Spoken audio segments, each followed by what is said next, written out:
Hello hello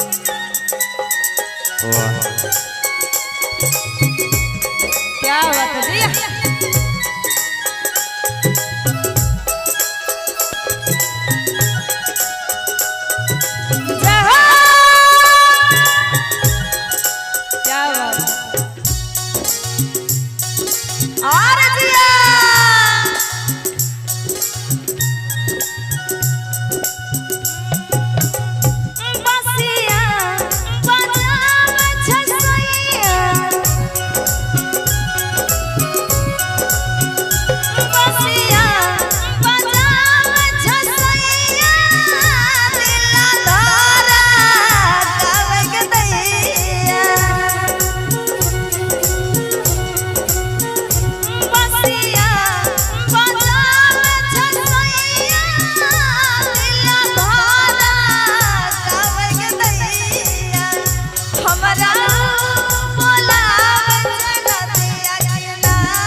क्या बात और जिया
क्या बात है जी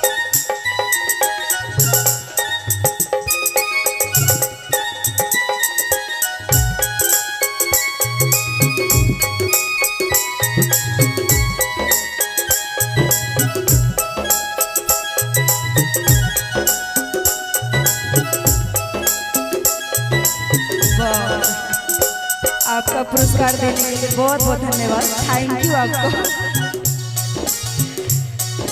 क्या बात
ताली बजा दीजिए मेरे लिए। और आप लोग चाहिएगा तो प्रीति जी को हम बुला लेंगे।